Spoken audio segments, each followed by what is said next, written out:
you guys help on this one. I've been having conversations about the idea of firearms in schools, K-12 public schools. And the more I think about it, I've talked with administrators and teachers and visitors and parents and you name it. And there tends to be three components to this notion of guns on school campuses, notwithstanding federal law that says you can't do it at all. But I'm not worried about federal law right now. I'm worried about the concept and the idea, because I believe there's a dark side that folks haven't thought through well enough. The primary driver when you hear this conversation is to save the children, right? And it's mass active shooter, or to repel an active shooter, to stop an active shooter. The more good guys with guns you have, the greater the probability that will happen, and I agree with that.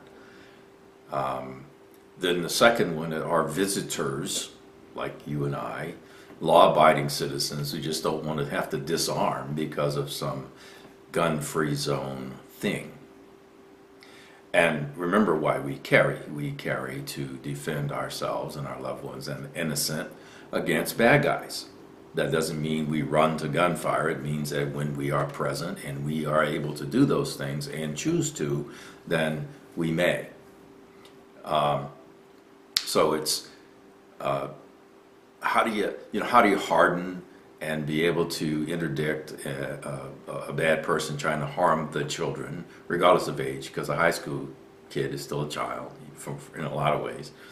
The second are visitors like you and I. But the third one is the one nobody really talks about. The people who work every day on a school campus, whether it's elementary, middle school, junior high school, or high school, are still citizens and still would have the right to carry, or should. Now, when that happens, you now have two things that are at play. Yes, that person can be a good guy with a gun or a good girl with a gun and stop someone trying to hurt the children. Absolutely, that could happen. However, it doesn't take away their right to protect themselves against serious bodily injury or death or threat of those two things, or to an innocent. You see what I'm saying? Now, I don't know about you, but I've spent a lot of time on these campuses, and most not in necessarily the best places in the world. And some middle school children are big, both boys and girls, big.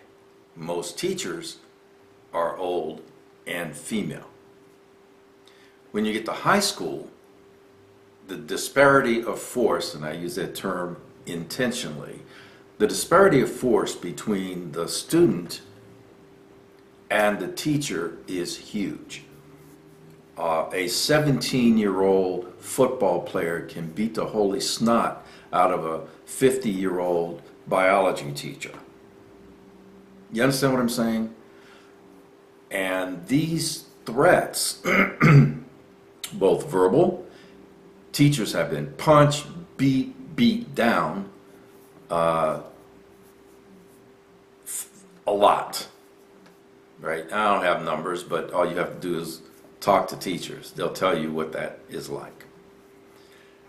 So the dark side then becomes, because right now, a teacher will lose their job if they, quote, fight a student.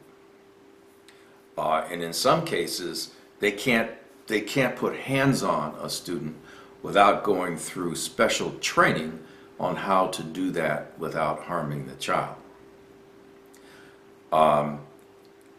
Again, I go back to that student where there is now a disparity of force, where the student, by virtue of size and strength and intent, can inflict serious injury and damage to the teacher or staff.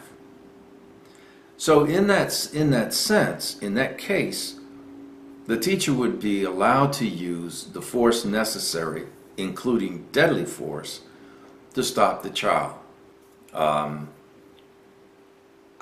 You know what I'm saying? And there are teachers who are terrified that that will happen. They're terrified that one of their colleagues may do that because they see what's going on in their school. And in some cases, they're afraid that they might do that. Now, obviously, they would have to make a decision to arm themselves, but there's this, I guess, this dark underside that no one is talking about. So if I am a teacher, right, or an administrator in a school, and one of the students is doing mixed martial arts thing, ground and pound on someone else, whether it's another student or another staff member, or they're trying to do that to me, right? Trust me, I'm not going to try to bump titties with a 200-pound 18-year-old. I'm not going to do it. And there are teachers who don't want to do it, but because they have no choice, they are attacked, and now they can't do anything, and now they're hurt. No one talks about how often that happens. Therefore, no one talks about what happens when you equalize the force continuum, and now the teacher can stop that assault with deadly force legally.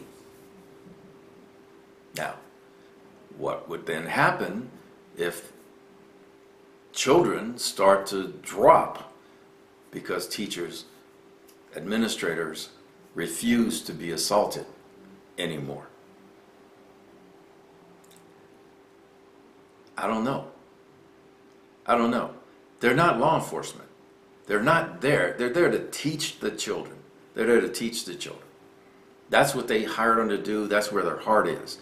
They're not there to kill the children. But they're also not there to get an ass whooping. They're also not there to be threatened with death and any other thing that happens in some of these schools. What do you do? What do you do? I don't have the answer, man, you know. And it's probably, and by the way, I've worked in schools, I've worked with these kids. In middle school, I'm okay. I'm okay, because I can jack a dude or do that. High school, nope, not happening. Not happening. So imagine how those teachers feel that are there. And you know those areas I'm talking about, man. They're all over. And they're in small towns and big towns. This is not an urban, rural thing. You know, these kind of things can happen and do happen everywhere. I grant that they happen more in the urban areas. They happen more where you have gang type things. That's the scariest, right? So how do you do that? How do you do that? How do you say, yes, you go take the class? And by the way, all the classes that teachers take today have jack to do with that. They conceal carry, and they talk about the use of deadly force and the lawful use of deadly force and all that. And then they go through 2 or 3 days of bullshit on active shooter stuff. Well, wonderful. But how about, I mean, do you expect them to go through de-escalate? Do you expect them to be highly trained in de-escalation? Do you expect them to be a hostage negotiator? Do you expect them to defend themselves first, defend an innocent first? Because if you don't, then you have the priorities of life upside down. So let me refresh you for those of you that haven't heard that. The priorities of life are you, your family and loved ones, the innocent, and the bad guy. And as soon as you say that what you do while you're armed and under threat is to care about the bad guy's life first, you now have the priorities of life upside down. You have to protect your life first with the force necessary. Damn.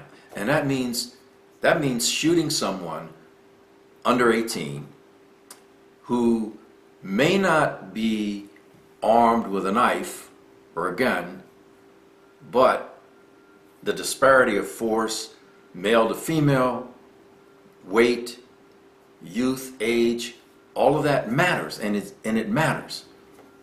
So what do you do? What do you do to defend yourself from that? Do you stand and take it? Or do you stop the threat? So, give me some help from your brain cells, man, because this has really been bothering me. Because I don't have the answer. I don't know what to do. I would feel terrible to kill a child. What are your thoughts? Thanks for watching. Carry on.